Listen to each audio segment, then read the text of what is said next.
Hello everyone students, आज की class में हम स्टडी करने वाले हैं सी सेट की। CSAT civil services aptitude test. इससे पहले की क्लास में हमने यूपीएससी प्रीलिम्स पेपर 1 जिसे जीएस कहते हैं उसके बारे में डिस्कस किया है, क्वेश्चंस कैसे आते हैं। अब ऐसे ही हम प्रीलिम्स का सी सेट यानी पेपर सेकंड। देखिए, अगर आप एक आईएएस ऑफिसर बन रहे हो, अच्छा आईएएस ऑफिसर बनना है, आपको अच्छा आईपीएस ऑफिसर बनना है। जिस तरह से एक मरीज़ पेशेंट की तबीयत ख़राब होती है, वो कोशिश करता है कि अच्छे डॉक्टर के पास जाए। अच्छा डॉक्टर मीन्स दिखने में नहीं कि भाई वो बहुत हैंडसम हो या लेडी डॉक्टर है तो बहुत ब्यूटीफुल हो। पेशेंट ऐसा देखकर जाता है क्या? नहीं, बल्कि वो उस जगह जाता है जहाँ पर उस डॉक्टर को बहुत तजुर्बा हो, एक्सपीरियंस हो, अच्छी नॉलेज, एमबीबीएस हो, एक्सपर्ट हो उस डिसीज़ का, हम उसके पास जाते हैं। तो ऐसे ही अगर हमें एक्सपर्ट बनना है, अच्छा आईएएस ऑफिसर बनना है, तो प्रिपरेशन अच्छे से करना होगी। सिलेबस, क्वेश्चन पेपर, तो ऐसे ही हमारा स्टेप बाय स्टेप ये शुरू है। तो सी सेट क्या है? Civil services aptitude test prelims का पेपर सेकंड होता है ये, और टोटल इसमें 200 मार्क्स होंगे। समय इसमें आपको 2 घंटे का दिया जाता है। टोटल क्वेश्चन 80 होते हैं। टोटल क्वेश्चन कितने होते हैं? 80। लेकिन यहाँ पर आपको 2.5 मार्क्स, जीएस में आपको एक क्वेश्चन के 2 मार्क्स थे, लेकिन सी सेट में एक क्वेश्चन को आपको 2.5 मार्क्स मिलेंगे। तो इसलिए जो है 2.5 इंटू 200 मार्क्स, टोटल 200 मार्क्स का होता है। और सी सेट का हमने सिलेबस देखा है। Comprehension, passages, communication skills, mental ability, reasoning, mathematics, जो अलजेब्रा, ज्योमेट्री, लॉजिकल क्वेश्चंस है, प्रॉब्लम सॉल्विंग है, तो ये सब सिलेबस है इसके अंदर, उससे रिलेटेड क्वेश्चंस आते हैं। तो आज की क्लास में हम देख रहे हैं प्रश्न कैसे पूछे जाते हैं, क्वेश्चंस कैसे आते हैं। तो देखिए, यह है 2022 का यूपीएससी प्रीलिम सी सेट पेपर, ओके। और इस फ्रंट पेज पर आपको हिंदी में इंस्ट्रक्शन दी हुई है और बैक साइड में आपको इंग्लिश में इंस्ट्रक्शन दी हुई होती है। टोटल इसमें लिखा, इस परीक्षा में पुस्तिका में 80 प्रश्न हैं जो आपको करना है, और OMR शीट जिस पर आप टिक मार्क करते हो अलग से होती है, क्योंकि ये मल्टीपल चॉइस क्वेश्चंस होते हैं MCQs बेस पर। और ये क्वालिफाइंग पेपर है, इसमें आपको ओनली 33% ही मार्क्स स्कोर करना है। ये इम्पॉर्टेंट बात है, सबसे अच्छी। पहले ऐसा नहीं था, आपको कट ऑफ जितना होता उतना ही लेना। अब यहाँ पर कोई भी हो, ओपन हो, SC, ST, OBC, VJNT, कोई भी कास्ट का हो, कोई भी स्टूडेंट्स हो, उसको कम से कम सी सेट में 33% मार्क्स कंपलसरी है लाना। तो तब जो है उसका GS प्लस सी सेट दोनों मिलके प्रीलिम्स पास होगा। तो देखिए, इस तरह जो है क्वेश्चन पेपर होता है, और सेट होते हैं A, B, C and D, 4 set होते हैं। GS में भी 4 सेट होंगे। जो सिटिंग अरेंजमेंट होती है उसके हिसाब से आपको क्वेश्चन पेपर डिस्ट्रीब्यूट किया जाता है। तो देखिए, सबसे पहले इसमें सिलेबस में कॉम्प्रेंशन दिया होता है, पैसेज। कॉम्प्रेंशन मतलब पैसेज, जैसे 3 प्रश्नों के लिए निर्देश, निम्नलिखित 2 परिच्छेदों को पढ़िए और उनके नीचे आने वाले प्रश्नों को उत्तर दीजिए। इन प्रश्नांशों के लिए आपको उत्तर केवल इन परिच्छेदों पर ही आधारित होनी चाहिए। अब देखिए, पैसेज आपको हिंदी मीडियम लेते हो आप तो हिंदी में सॉल्व करिए। अगर आप इंग्लिश में सॉल्व करना चाहते हैं, इंग्लिश मीडियम का है, तो इंग्लिश के पैसेज पढ़िए। जैसे पैसेज 1 दिया हुआ है इस तरह हिंदी में कि मानव विकास की प्रगति बनाए रखने के सामने सबसे बड़ा खतरा इस रूप में दिखाई देता है कि उत्पादन और उपभोग के स्वरूप में दिनों दिन अधारणीयता बढ़ती जा रही है। वर्तमान उत्पादन मॉडल जीवाश्म ईंधनों पर बहुत अधिक निर्भर है। अब हम जानते हैं कि यह स्वरूप अधारणीय है क्योंकि यह संसाधन सीमित है। मानव विकास को सही अर्थों में धारणीय बनाने के लिए आर्थिक समृद्धि और ग्रीन हाउस गैस उत्सर्जन के बीच की घनिष्ठ संबंधता को पृथक करने की ज़रूरत है। कुछ विकसित देशों ने पुनर्चक्रण रिसाइक्लिंग का प्रसार कर और सार्वजनिक परिवहन तथा आधारिक संरचना में निवेश कर उनके अति दुष्प्रभाव को कम करना आरंभ कर दिया है, किंतु अधिकांश विकासशील देशों को परिष्कृत ऊर्जा स्रोत की ऊंची कीमतों और अल्प उपलब्धता के कारण बाधाओं का सामना करना पड़ रहा है। विकसित देशों को चाहिए कि वे विकासशील देशों के धारणीय मानव विकास की ओर जाने में सहायक बने। ये यहाँ तक पैसेज है और यही पैसेज उधर आपको इंग्लिश में मिलेगा। अब यहाँ पर इसके नीचे क्वेश्चन है, निम्नलिखित में से किनके कारण उत्पादन के स्वरूप में आधारणीयता है।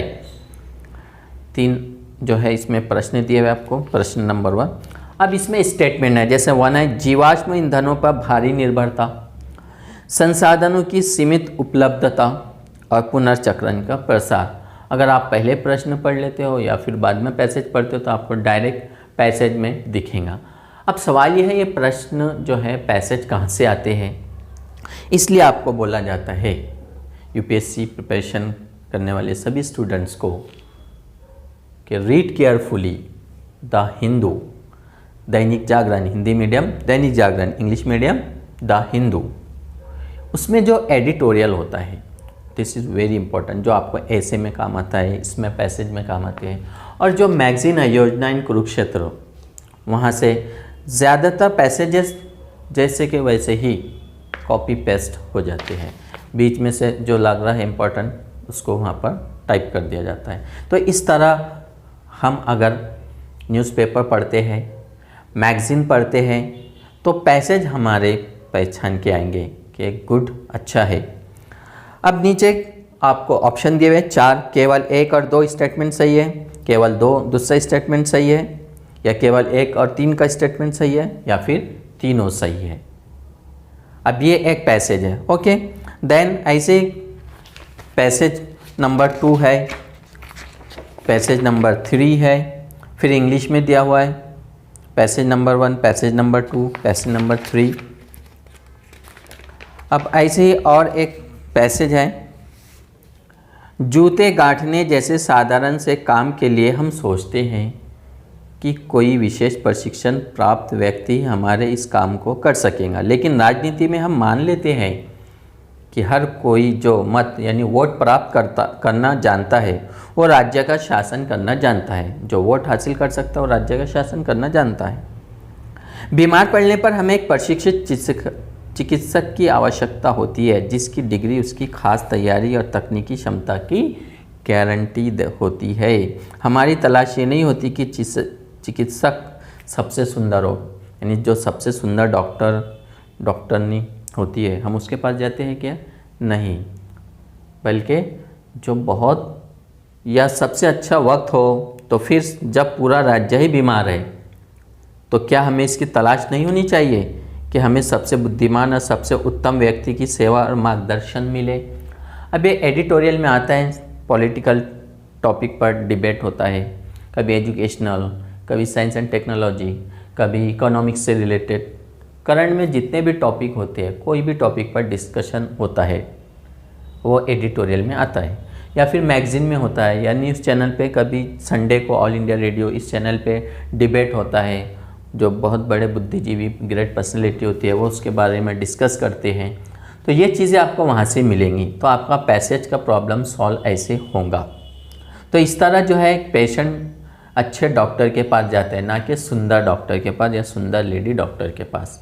तो इसी तरह अगर हमें शासन करना है, किसी स्टेट का मुख्यमंत्री बनना है, किसी देश के प्रधानमंत्री बनना है, तो उसके अंदर इतनी एबिलिटी होनी चाहिए कि वो देश की समस्याओं को समझ सके और पूरे देश को लेकर चले।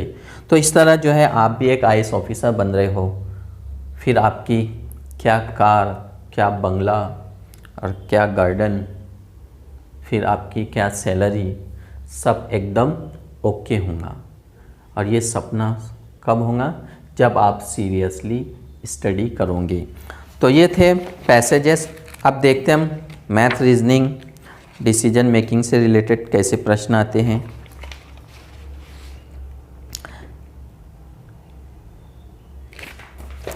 जैसे क्वेश्चन दिया इसने, श्रेणी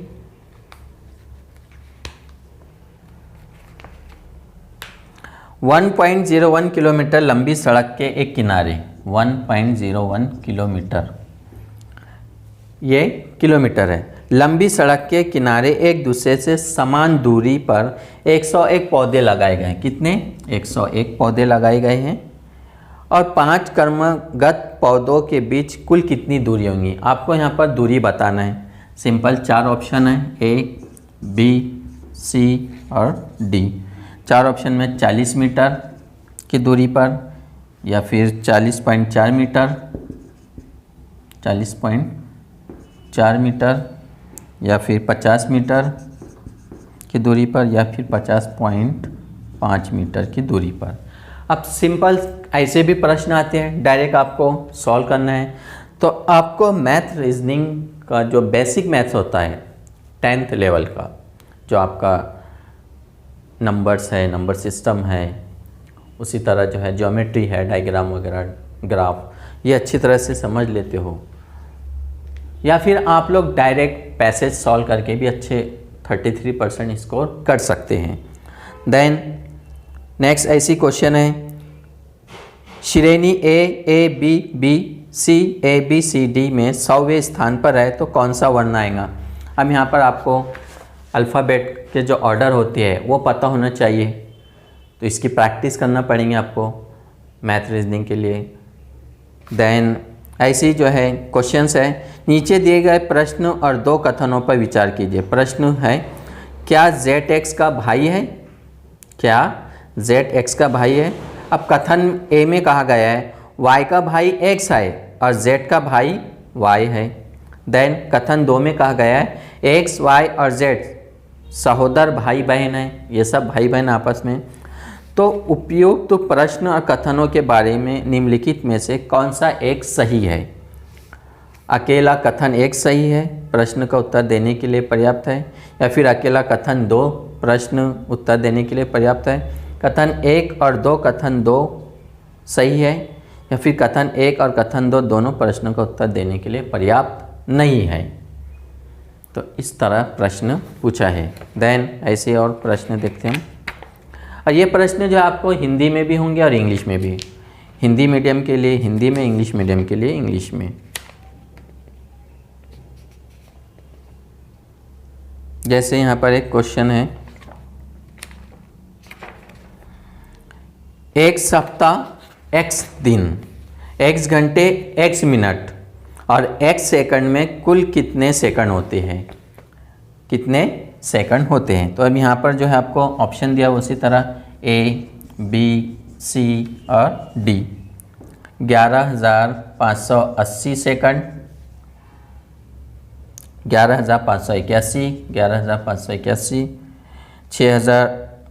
69,448, 60, then 69,48, 69,48, 61। अब ये यहाँ पर x है, x।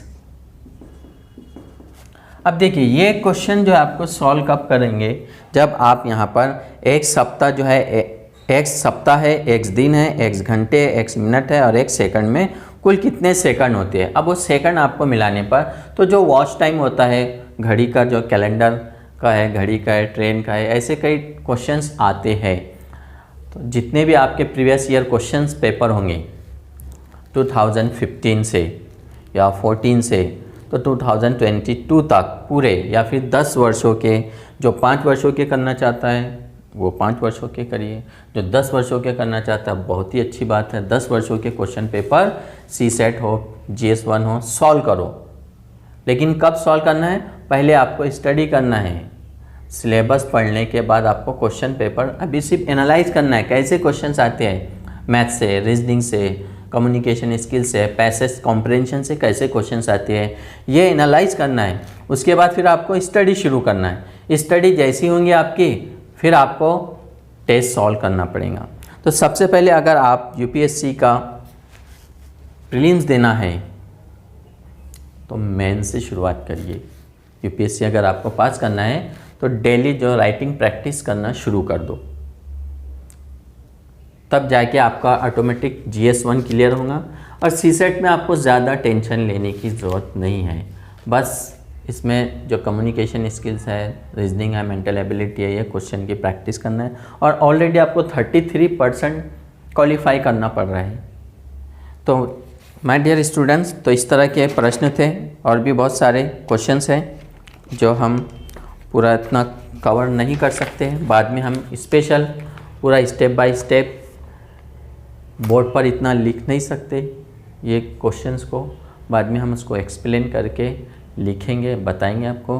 और बहुत जल्द सिलेबस करते हैं हम मेंस का स्टार्ट। तो अगर आपने मेंस की शुरुआत कर दिया स्टडी करना, पढ़ना, लिखना, समझना, तो आपका प्रीलिम्स ऑटोमेटिक निकलता है। बस प्रीलिम्स के लिए आपको टेस्ट सीरीज़ पहले previous year question paper solve करना है, उसके बाद किसी एकेडमी की टेस्ट सीरीज़ ज्वाइन करके उसको सॉल्व करना है। अब आप 50 पेपर सॉल्व करो, 100 करो, वो आपके ऊपर डिपेंड है कितना समय है आपके पास। जहाँ तक ज़्यादा से ज़्यादा तक जो है आपने 150 अगर GS के और 50 CSET के पेपर सॉल्व करते हैं, यानी 100, तो बहुत ज़बरदस्त 100% आपका रिज़ल्ट लगना ही है और आप एक बहुत बड़े IAS ऑफिसर बन जाओगे। तो माय डियर स्टूडेंट्स, फिर मिलते हैं हम नेक्स्ट क्लास में सिलेबस के साथ। Best of luck.